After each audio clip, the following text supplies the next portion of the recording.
A gente, muitas vezes, acredita que a maturidade nos trouxe uma espécie de imunidade aos velhos hábitos. Pensamos que se chegamos até aqui comendo isso ou aquilo, o impacto já está calculado. É um conforto perigoso, uma autoconfiança que, francamente, nos impede de ver que o jogo realmente muda depois dos 60. Essa percepção errada nos faz ignorar os verdadeiros vilões silenciosos da nossa dieta, especialmente um grupo que nos serve conveniência e prazer imediato, os alimentos ultraprocessados. Falamos de biscoitos recheados, salgadinhos de pacote, refrigerantes, refeições prontas congeladas. Não é só sobre as calorias, mas sobre a orquestra química que eles acionam no nosso corpo. Uma orquestra que, nessa fase da vida, toca uma melodia cada vez mais dissonante, amplificando processos inflamatórios que são, para a ciência, um terreno fértil para desordens celulares. A verdade quase sussurrada é que essa inflamação crônica de baixo grau, que se acumula por anos, transforma-se num convidado indesejável em um corpo que já tem mecanismos de reparo mais lentos. Esses alimentos, carregados de açúcares refinados, gorduras hidrogenadas e aditivos artificiais, não apenas sabotam a função imune, mas podem estar alimentando desequilíbrios celulares, agindo como catalisadores para a multiplicação desordenada. A gente não está falando de um veneno, mas de um adubo constante para o que não queremos que cresça. Observe a diferença. Quando éramos mais jovens, o corpo tinha uma resiliência impressionante para lidar com esses excessos. Conseguíamos metabolizar com mais eficiência, reparar danos mais rapidamente. Agora, cada dose de açúcar adicionado ou de gordura trans se transforma numa exigência maior para um sistema já menos robusto, uma carga pesada que ele não consegue dissipar com a mesma agilidade. Essa é a virada que muitos ignoram. Um segundo grupo de alimentos que merece nossa atenção redobrada são as carnes processadas: salsichas, presuntos, embutidos, bacon. Delícias que povoam nossas mesas há décadas, muitas vezes associadas a um café da manhã afetivo ou a lanches rápidos. Mas o que faziam esses produtos para o corpo jovem e forte já são elementos de preocupação real para quem passou dos 60. A preocupação reside, em grande parte, nos nitratos e nitritos utilizados como conservantes. Esses compostos, uma vez no organismo, podem se converter em nitrosaminas, substâncias com potencial carcinogênico bem documentado. Além disso, o alto teor de sódio e gorduras saturadas presentes nesses alimentos contribui para um perfil pró-inflamatório geral, sobrecarregando o sistema cardiovascular e criando um ambiente sistêmico menos propício à saúde celular robusta. A gente não precisa virar vegetariano amanhã, mas é fundamental entender a dinâmica. Vejam bem, não é o bife magro do almoço de domingo. É a frequência e a quantidade do processado que faz a diferença. A indústria nos vende a imagem de proteína fácil ou sabor familiar, mas o custo biológico para um corpo mais maduro é desproporcional. Antes, talvez, era uma fonte rápida de energia. Hoje é um investimento em risco. Depois a gente olha para a forma como preparamos e consumimos alguns carboidratos e gorduras, pães brancos, massas refinadas e, especialmente, alimentos fritos em óleos vegetais de baixa qualidade, aqueles que passam por processos intensos de refino e hidrogenação. A crocância e o sabor viciante nos seduzem, mas internamente o que estamos comprando?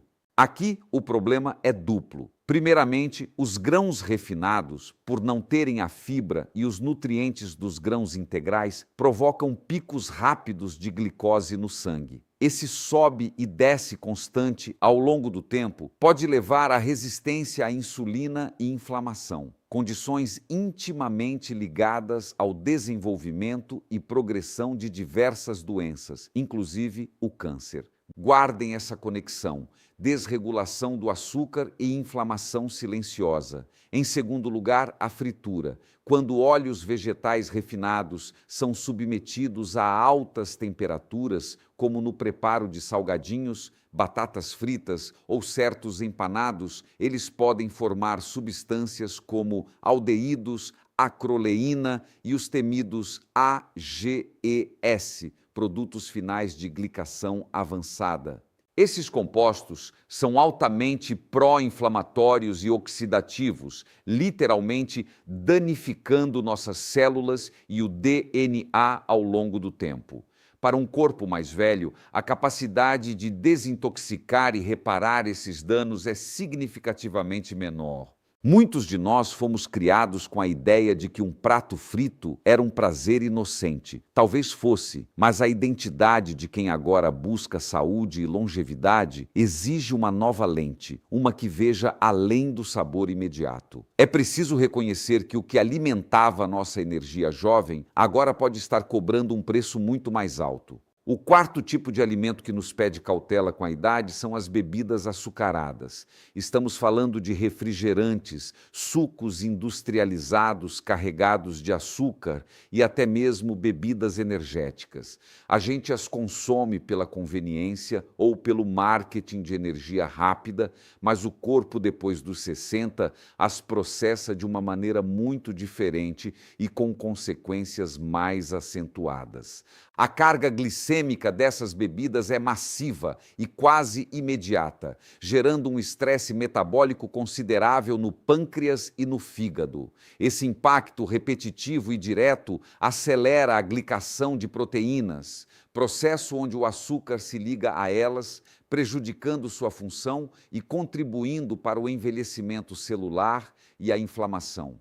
Esse ambiente de alta glicose é particularmente preocupante, pois estimula vias de sinalização que podem favorecer o crescimento de células anormais e suprimir mecanismos de defesa imune.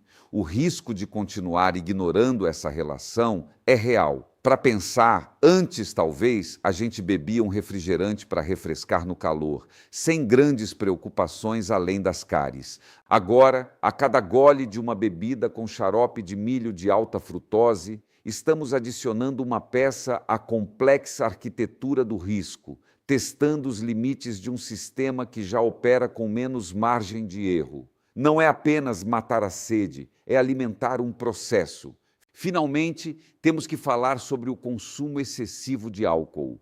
Para muitos, um bom vinho ou uma cerveja gelada é sinônimo de relaxamento e convívio social. E não estamos aqui para pregar abstinência radical, mas sim para pontuar o que o excesso significa quando o corpo já não tem a vitalidade de antes.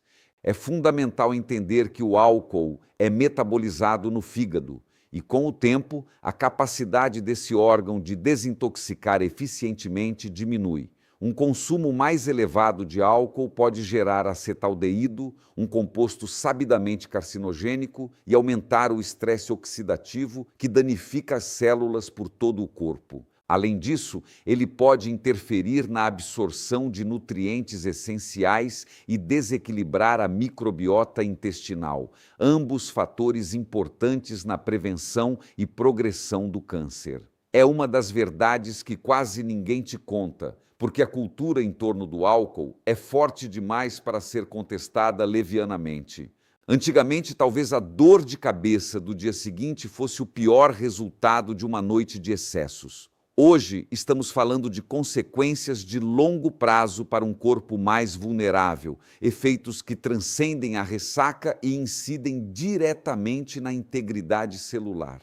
O que antes era uma diversão pontual pode se tornar um agente de degradação mais potente. A gente precisa se perguntar se o prazer imediato ainda compensa o risco acumulado. Com essa perspectiva, a escolha se torna mais clara. Nessa jornada que empreendemos, fica claro que as escolhas que fazíamos por hábito na juventude pedem uma reavaliação. Nem tudo que nos parecia inofensivo nos 30 continua neutro aos 60, quando o corpo já não tem a mesma capacidade de resposta, de reparo e de resiliência frente aos desafios. Um desses desafios, muitas vezes disfarçado de praticidade, são as carnes processadas. Bacon, salsicha, presunto, peito de peru defumado, alimentos que por décadas preencheram nossos sanduíches e cafés da manhã. São convenientes, de preparo rápido e muitos crescemos com eles na mesa.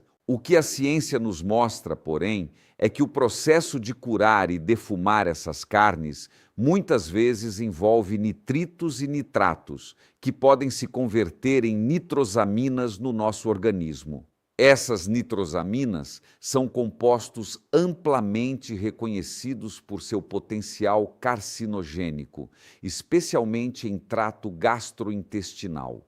O que se pensava ser uma escolha sem peso vira uma acumulação silenciosa de potencial dano. A indústria muitas vezes reforça a ideia de que esses alimentos são proteínas rápidas, ideais para uma vida corrida.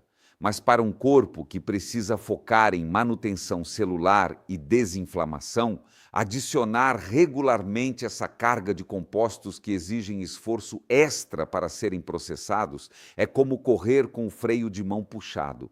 Você ainda consegue se mover, claro, mas o custo energético e o desgaste são imensamente maiores, e o sistema tem que dedicar recursos que poderiam estar em outro lugar. Quase ninguém associa diretamente aquele pedaço de bacon a um risco de saúde tão sério, focando apenas no colesterol ou no sódio. Agora, pare e pense nos óleos vegetais ultraprocessados e nas frituras de imersão. A batata frita crocante, o salgado quente da padaria, o frango frito no fim de semana. Tudo que cheira a conforto e conveniência, mas que na panela passa por transformações complexas. Óleos como o de soja, milho e girassol, quando submetidos a altas temperaturas repetidamente, como acontece em fritadeiras de restaurantes e lanchonetes, podem formar substâncias como aldeídos e peróxidos lipídicos. Essas moléculas são pró-inflamatórias e capazes de gerar radicais livres em nosso corpo. Radicais livres são os vândalos celulares, causando estresse oxidativo que danifica o DNA, proteínas e membranas celulares, abrindo portas para uma série de doenças degenerativas, incluindo o câncer. O organismo mais jovem tem uma capacidade maior de neutralizar esses radicais livres, graças a seus sistemas antioxidantes mais robustos. Após os 60, essa capacidade diminui consideravelmente, tornando cada exposição a alimentos fritos uma aposta muito menos favorável. De repente, aquela indulgência semanal não é mais uma escapada pequena. Ela passa a ser um fator de aceleração de um processo que o corpo tem dificuldade em reverter. Quem entende isso começa a ver a culinária de um jeito diferente, não como privação, mas como uma estratégia de longo prazo. A gente muda não só o que comemos, mas a maneira como preparamos a comida. Pequenas trocas fazem uma diferença imensa para quem busca envelhecer com saúde, trocando a fritura por assados, grelhados ou cozidos a vapor, preservando o alimento e o próprio corpo. Consideramos a doçura do açúcar, mas a amargura da saúde que ele leva. Por fim, devemos focar nos grãos refinados. O pão branco, o macarrão de farinha branca, o arroz branco polido. Durante anos, esses foram a base da nossa pirâmide alimentar. São alimentos que entregam energia rápida, mas com pouca ou nenhuma fibra, vitaminas e minerais. O processamento retira quase tudo de bom que o grão integral oferece, deixando principalmente o amido. Quando ingerimos grãos refinados, o corpo os converte rapidamente em glicose. Isso causa um pico rápido nos níveis de açúcar no sangue, seguido por uma liberação abrupta de insulina. Essa dança do açúcar e da insulina, repetida várias vezes ao dia ao longo dos anos, não só pode levar à resistência à insulina e ao diabetes tipo 2, mas também tem sido ligada ao risco de câncer. Altos níveis crônicos de insulina, por exemplo, podem atuar como fatores de crescimento para células tumorais. O que a gente achava que era uma fonte inesgotável de força para o dia a dia passa a ser uma gangorra perigosa para o metabolismo. O custo de continuar ignorando essa conexão é real e tangível. Antigamente, a força do carboidrato simples era sinônimo de energia imediata. Hoje, entendemos que essa energia rápida vem com um preço em inflamação e desregulação. Para quem leva a sério a longevidade com qualidade de vida, fazer essa troca para grãos integrais cheios de fibras que modulam a absorção de glicose e alimentam a microbiota intestinal saudável não é um sacrifício. É um investimento, não é só sobre comer menos, mas sobre escolher melhor, sobre a inteligência por trás do prato. Essa inteligência por trás do prato não reside apenas na fibra em si, mas em como ela redefine o diálogo entre nossos alimentos e a comunicação celular interna. Nós costumávamos pensar que carboidrato era carboidrato, uma mera contagem de calorias. Mas a verdade é que o impacto de um grão integral no nosso sistema, com sua digestão lenta, liberação gradual de glicose e suporte à microbiota intestinal, é uma história totalmente diferente daquele grão refinado que bombardeia o corpo com açúcar e desregula nossas defesas naturais. É uma transição de uma nutrição de subsistência para uma nutrição de resiliência. Quem busca proteger sua saúde celular entende que a prevenção está no prato. E o custo de não fazer essa transição não é apenas a chance de doenças, é a perda da vitalidade, da energia que só um corpo equilibrado pode oferecer ao longo dos anos. Então, quando olhamos para esses 5 tipos de alimentos, o açúcar oculto em ultraprocessados, a inflamação das frituras, a carga dos embutidos, os perigos das carnes processadas e a desregulação dos grãos refinados, a gente começa a enxergar um padrão, não só de o que evitar, mas de por que evitar. Não se trata de uma proibição radical do que você gosta, mas de uma compreensão lúcida das escolhas que moldam nosso futuro. Cada vez que a gente opta por uma fruta em vez de um biscoito ultraprocessado, por um grelhado em vez de uma fritura, por vegetais frescos no lugar de embutidos ou por um pão integral, estamos fazendo muito mais do que comer. Estamos, de fato, reescrevendo a bioquímica do nosso corpo, célula por célula. Pense nisso como pequenos ajustes diários. Não precisamos virar atletas da saúde de um dia para o outro, mas pequenas vitórias no prato se acumulam em uma grande barreira de proteção. E isso verdadeiramente muda tudo. Nossa perspectiva sobre comida pode ter sido, por muito tempo, guiada apenas pelo prazer imediato ou pela pressa do dia a dia. A gente talvez ignorasse, sem saber o impacto real, os sinais sutis que o corpo enviava. Mas agora, com essa clareza, manter a ignorância não é mais uma opção viável. Porque entender que esses alimentos podem estar sutilmente alimentando o câncer depois dos 60 anos não é uma sentença. É, na realidade, um convite poderoso à autonomia. É a gente tomando as rédeas da própria saúde e do nosso bem-estar, um garfo de cada vez. Se algo disso ressoou em você, se percebeu um ou dois desses pontos na sua rotina alimentar, experimente a mudança. Guarde este vídeo ou anote quais destas categorias você mais precisa observar no seu próximo prato. Comece por um pequeno passo e partilhe essa mensagem com alguém que você se importa, porque o conhecimento é uma ferramenta de cuidado.